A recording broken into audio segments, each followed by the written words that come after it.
ब्रह्मचर्य एक ऐसा शब्द जो प्राचीन भारत की गहराइयों से गूंजता है, लेकिन आज की दुनिया में इसे बस सेलिबेसी या संयम का सतही अर्थ दे दिया गया है। लेकिन क्या ब्रह्मचर्य सिर्फ इतना ही है? आइए इसकी जड़ों तक वापस चलते हैं।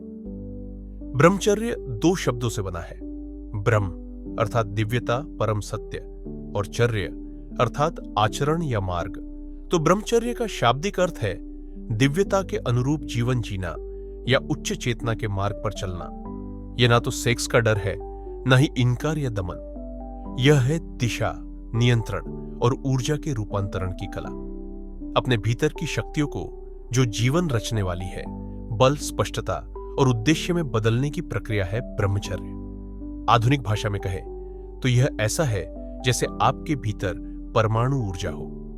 आप चाहें तो उसे व्यर्थ के भोगों में नष्ट कर दें या फिर उसे समर्पित करके पूरा जीवन प्रकाशित कर सकते हैं। ब्रह्मचर्य कोई न नहीं है सुख के लिए, बल्कि यह है हां शक्ति के लिए, हां जागरूकता के लिए, हां आंतरिक नियंत्रण के लिए। यह प्रश्न पूछता है, क्या आप अपनी वासनाओं से ऊपर उठ सकते हैं? क्या आप इस भोगवादी युग में संतोष की प्रतीक्षा कर सकते हैं? क्या आप अपनी यौन ऊर्जा, जो सृष्टि की जड़ है, को किसी पवित्र उद्देश्य में बदल सकते हैं? सच्चा ब्रह्मचर्य शरीर में नहीं शुरू होता, वह मन में जन्म लेता है। यह जबरदस्ती संयम नहीं है, यह है स्वैच्छिक स्पष्टता। यह है वह चेतन निर्णय कि आप अपनी इच्छाओं के गुलाम नहीं बनेंगे, बल्कि उन्हें नियंत्रित करेंगे। और इस निर्णय में ही छिपी है मुक्ति, लतों से मुक्ति, भावनात्मक गुलामी से मुक्ति और उस शक्ति की प्राप्ति जो आपको सिर्फ इंसान नहीं, एक दिशा देने वाला पुरुष बनाती है। यह है वो भूली हुई शक्ति जिसे आज का आधुनिक पुरुष व्यर्थ कर रहा है, और यही है सच्चे पुरुषार्थ की पहली सीढ़ी। आधुनिक दुनिया में वीर्य को बस एक जैविक तरल माना जाता है, एक ऐसा द्रव्य जो केवल क्षणिक सुख का उपोत्पाद है। लेकिन प्राचीन ज्ञान परंपराओं में, चाहे वह योग हो या ताओवादी रहस्यवाद, वीर्य को जीवन स्वयं माना गया। संस्कृत में इसे कहते थे वीर्य।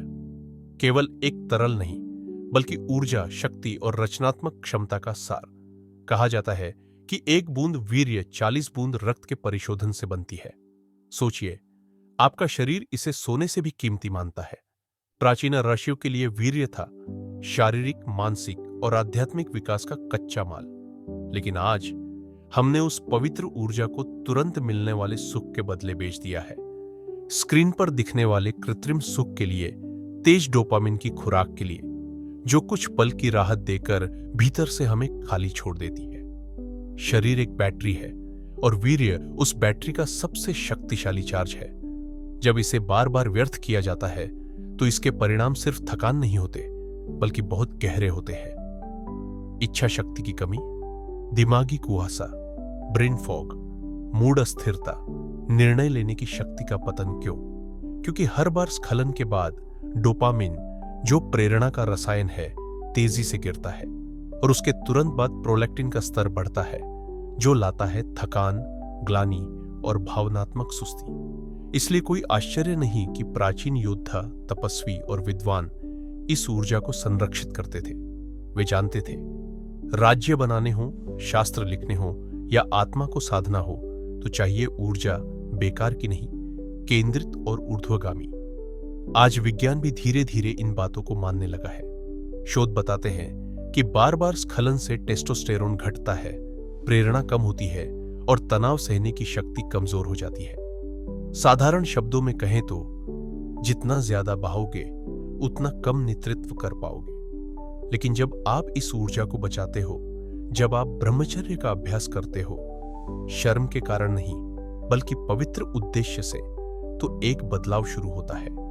आपके विचार तेज हो जाते हैं, आपके कर्म उद्देश्यपूर्ण बन जाते हैं, आपकी उपस्थिति चुंबकीय हो जाती है।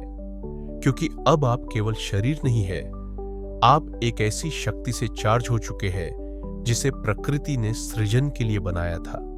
और जब आप उस शक्ति का दुरुपयोग बंद कर देते हैं, तो आप केवल बचे नहीं रहते, आप ऊंचाई की ओर उठते हैं। हर पुरुष, चाहे वह कितना भी अमीर हो, बुद्धिमान हो या अनुशासित, एक दिन ऐसा युद्ध जरूर लड़ेगा जो बाहर नहीं उसके भीतर होगा। और उस आंतरिक युद्ध का नाम है काम वासना।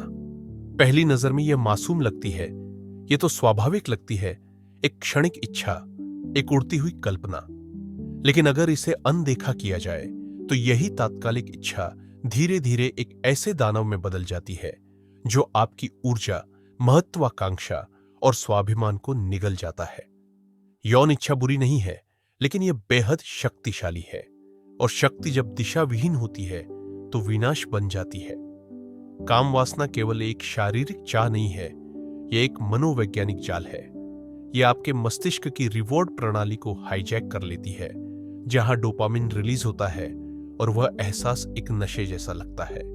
लेकिन हर नशे की तरह वह नशा उतरता है और भूख बढ़ जाती है।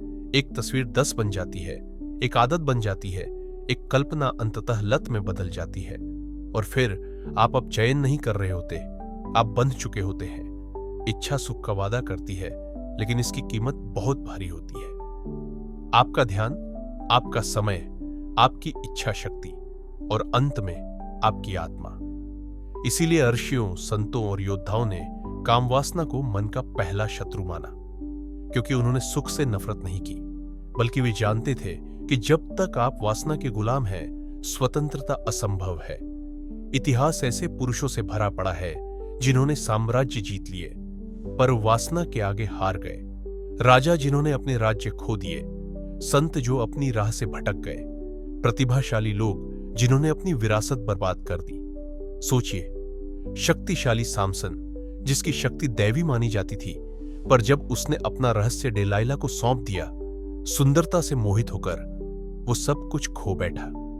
या ओपेनहाइमर, जो परमाणु विज्ञान के शिखर पर चढ़ते समय अपनी आंतरिक वासनाओं से जूझते रहे। या फिर आज के अनगिनत राजनेता, अभिनेता और प्रभावशाली लोग जो अपमानित हुए, मिटा दिए गए, किसी बाहरी शत्रु से नहीं, बल्कि अपनी अधूरी इच्छाओं के हाथों। इसके विपरीत सच्चे महान पुरुषों को देखिए, बुद्ध, पतंजलि, स्वामी विवेकानंद। ये वो पुरुष थे जो वासना से मुक्त नहीं थे, बल्कि जिन्होंने उसे पार किया, उसे रूपांतरित किया, तेज, बुद्धिमत्ता और सेवा में। और यही है असली युद्ध, वासना को दबाना नहीं, बल्कि बदल देना। वासना से उद्देश्य तक, लालसा से स्पष्टता तक, खालीपन से सामर्थ्य तक। ब्रह्मचर्य जीवन से ना कहना नहीं है, यह है जीवन के उच्चतम रूप को हां कहना।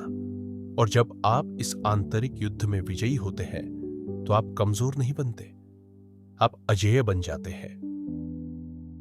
एक बहुत बड़ा भ्रम है कि ब्रह्मचर्य केवल साधुओं, सन्यासियों और जंगलों में रहने वाले तपस्वियों के लिए है, लेकिन यह सच्चाई से बहुत दूर है।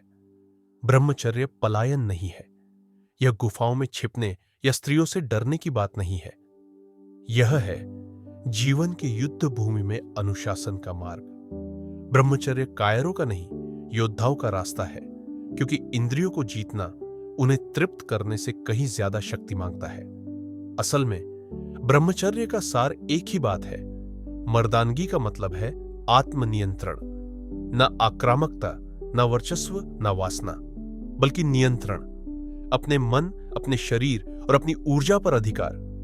जो पुरुष ब्रह्मचर्य का अभ्यास करता है, उसके लिए शरीर की हर एक ऊर्जा की बूंद कीमती होती है। वो उसे क्षणिक सुख में बर्बाद नहीं करता, वो उसे संभालता है, निखारता है और अपने उद्देश्य में लगाता है। उसकी इच्छा शक्ति अडिग हो जाती है, उसका कार्य एकदम केंद्रित हो जाता है, उसकी बुद्धि तलवार जैसी तेज हो जाती है। इतिहास पर नजर डालिए, सबसे महान पुरुष, योद्धा, राजा, सन्यासी, सभी ने अपने अपने तरीके से ब्रह्मचर्य का पालन किया। चाणक्य, जिन्होंने मौर्य साम्राज्य की नींव रखी, उनकी तीव्र बुद्धि और तपस्वी जीवन ब्रह्मचर्य का ही परिणाम था। छत्रपति शिवाजी महाराज, एक वीर योद्धा राजा, जिन्होंने नारी का सम्मान किया, वासना नहीं पाली। उनका नेतृत्व लालसा से नहीं, उद्देश्य से प्रेरित था। स्वामी विवेकानंद, एक सन्यासी, जिनकी वाणी ने पूरी दुनिया को झकझोर दिया। उन्होंने अपनी ऊर्जा को दबाया नहीं, बल्कि उसका रूपांतरण किया। यही है वो भूली हुई शक्ति कि ब्रह्मचर्य आपको निर्बल नहीं बनाता, ये आपको अपराजेय बनाता है। जब दुनिया कहती है हर इच्छा को पूरा करो, तब ब्रह्मचारी कहता है मैं तय करता हूं मेरी ऊर्जा कहां जाएगी। वो इंद्रियों का दास नहीं, अपने साम्राज्य का राजा बनता है। उसे न तो नाटक थका सकते हैं, न वासना भटका सकती है, और न ही अस्वीकृति उसे तोड़ सकती है, क्योंकि उसकी शक्ति बाहरी प्रशंसा से नहीं, भीतर की स्पष्टता से आती है। और यही बनाता है उसे खतरनाक, सबसे श्रेष्ठ रूप में, क्योंकि उसे कुछ साबित नहीं करना होता, किसी को खुश नहीं करना होता, बल्कि कुछ महान सृजन करना होता है। हम उस युग में जी रहे हैं जहां पुरुषों के पास पहले से कहीं ज्यादा सुविधाएं, तकनीक और मनोरंजन मौजूद है, लेकिन फिर भी आज का पुरुष पहले से कहीं ज्यादा भटका हुआ, थका हुआ और दिशाहीन है। क्यों? क्योंकि आधुनिक समाज का उद्देश्य पुरुषों को शक्तिशाली बनाना नहीं है, बल्कि उन्हें आरामदेह और निर्बल बनाना है। एक लड़का जब किशोरावस्था में प्रवेश करता है, उसी समय से उसे एक ही संदेश बार बार सुनाया जाता है, भोग करो, पूर्ण मुफ्त है, सुख तात्कालिक है। ध्यान भटकाने वाले साधन अंतहीन है, लेकिन हर क्लिक, हर स्क्रोल, हर चरमोत्कर्ष की एक छिपी हुई कीमत होती है, और वो कीमत है ऊर्जा। आज का आधुनिक पुरुष एक ऐसे अति उत्तेजित जेल में फंसा है जहां वह डोपामिन के नशे के पीछे भागता है, बिना यह समझे कि हर खुराक के साथ वह और अधिक सुन्न हो रहा है। जितना ज्यादा वह खपत करता है, उतना ही कम वह महसूस करता है। जितना ज्यादा वह सुख के पीछे भागता है, उतना ही कम उसे जीवन में अर्थ मिलता है। इसे ही कहते हैं डोपामिन बर्नआउट। जब मस्तिष्क की रिवॉर्ड प्रणाली इतनी ज्यादा इस्तेमाल हो जाती है कि अब कुछ भी रोमांचक नहीं लगता, ना लक्ष्य, ना संघर्ष, और यहां तक कि स्त्रियां भी नहीं, बस एक गहरी सुन्नता। और इसी सुन्नता में जन्म लेता है एक पहचान का संकट, एक मर्दानगी का संकट। उसे अब पता ही नहीं कि एक पुरुष होना क्या होता है, क्योंकि आज की संस्कृति में हर मर्दाना गुण का मजाक उड़ाया जाता है। अनुशासन, आत्मनियंत्रण, उद्देश्य, सब कुछ अब टॉक्सिक कहकर खारिज कर दिया जाता है। उसे सिखाया जाता है नरम बनो, शांत रहो, सबसे सहमत रहो। लेकिन भीतर कहीं आग अब भी जल रही है। वो जीतना चाहता है, निर्माण करना चाहता है, नेतृत्व करना चाहता है, पर उसे अब पता नहीं उस शक्ति तक पहुंचे कैसे, क्योंकि वो शक्ति हर दिन धीरे धीरे बहाई जा रही है, स्क्रीन, कल्पनाओं और लतों के जरिए। और इस विनाश के पीछे है एक मौन योजनाकार, पूंजीवाद, कैपिटलिज्म। ये खुद मुक्त बाजार, फ्री मार्केट नहीं, बल्कि वो उपभोक्तावाद, कंज्यूमरिज्म है, जो आपकी कमजोरी से मुनाफा कमाता है। क्या आपको लगता है अरबों की पोर्न इंडस्ट्री चाहती है कि आप मजबूत बने? क्या सोशल मीडिया कंपनियां चाहती हैं कि आप केंद्रित रहे? क्या ब्रांड्स चाहते हैं कि आप अनुशासित जीवन से संतुष्ट रहे? नहीं, वे चाहते हैं कि आप भटके रहे। वे चाहते हैं कि आप लत में जकड़े रहे। वे चाहते हैं कि आप हर क्लिक, हर प्रोडक्ट, हर सुख के पीछे भागते रहे, क्योंकि भटका हुआ पुरुष सबसे आसान होता है नियंत्रित करने के लिए। और यही है कड़वा सत्य। आधुनिक समाज आपको योद्धा नहीं बनाना चाहता, वो चाहता है कि आप बस एक उपभोक्ता बने। यही कारण है कि आज के पुरुष अपनी शक्ति व्यर्थ कर रहे हैं, न कि इसलिए कि वे बुरे हैं या आलसी हैं, बल्कि इसलिए क्योंकि उन्हें कभी यह सिखाया ही नहीं गया कि उनकी ऊर्जा कितनी पवित्र है। उन्हें कभी नहीं बताया गया कि उनका वीर्य, उनका ध्यान और उनका अनुशासन ये सभी भोग के लिए नहीं, बल्कि सृजन के औजार है। ब्रह्मचर्य एक विद्रोह है, इस भोग की मैट्रिक्स के खिलाफ एक क्रांति। और जिस क्षण एक पुरुष अपनी शक्ति वापस हासिल करता है, सिस्टम कांप उठता है, क्योंकि एक ऐसा पुरुष जो जीवित महसूस करने के लिए सुख पर निर्भर नहीं, उसे कभी भी गुलाम नहीं बनाया जा सकता। एक बात साफ कर ले, ब्रह्मचर्य कमजोरी नहीं है, यह डर नहीं है, यह कोई धार्मिक अपराध बोध नहीं है, और न ही कोई पुरानी बेकार हो चुकी नैतिकता। जब ब्रह्मचर्य को जागरूकता के साथ अपनाया जाता है, तो यह राजत्व बन जाता है, आत्मस्वामी होने की अवस्था। लेकिन समस्या क्या है? आज की दुनिया में हमने दमन और आत्मनियंत्रण को एक जैसा समझ लिया है, और क्योंकि अधिकतर लोगों ने भीतर की शक्ति कभी महसूस ही नहीं की, तो वे मान लेते हैं कि जो भी न कह रहा है सुख को, वो शायद उससे डरता है। लेकिन जो पुरुष ब्रह्मचर्य को डर के कारण अपनाता है, वह जीवन से भाग रहा है, वह टाल रहा है, छिप रहा है। लेकिन जो पुरुष ब्रह्मचर्य को स्पष्टता से चुनता है, वह कुछ बहुत अलग कर रहा होता है। वह सेक्स को ना इसलिए नहीं कहता क्योंकि उसे डर है, वह हां कह रहा होता है किसी ऊंचे उद्देश्य को, एकाग्रता को, जीवन के अर्थ को, और इस पागल होती दुनिया में स्थिरता और शक्ति के स्रोत को। यह डर नहीं है, यह है स्वतंत्रता। क्योंकि हर बार जब आप अपनी निजी इच्छाओं को ना कहते हैं, तब आप अपने ऊंचे बुलावे को हां कह रहे होते हैं।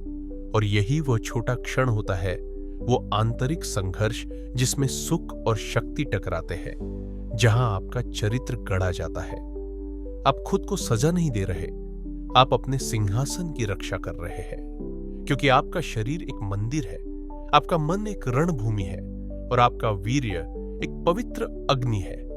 जब आप ब्रह्मचर्य के पथ पर चलते हैं, तो आप कम पुरुष नहीं बनते, आप एक राजा बनते हैं, एक ऐसी दुनिया में जहां लोग बस मान्यता के पीछे भाग रहे हैं। यही है अपने आंतरिक सिंहासन को वापस लेना, ऐसा पुरुष बनना जो वासना से नहीं, उपस्थिति से राज करता है, जो हताशा से नहीं, दिशा से चलता है। और ऐसा करते हुए आप सिर्फ अपना जीवन नहीं बदलते, आप दूसरों में भी आग जगा देते हैं।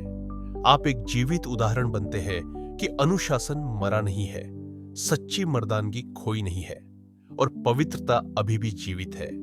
अगर इस रास्ते की गूंज आपके भीतर कहीं महसूस हो रही है, कुछ पुराना, कुछ शक्तिशाली, तो उसे नजरअंदाज मत कीजिए। इस चैनल को सब्सक्राइब करें, इसे उस भाई के साथ साझा करें जो उठने के लिए तैयार है, और उस समुदाय का हिस्सा बनिए जो कुछ शाश्वत बना रहा है।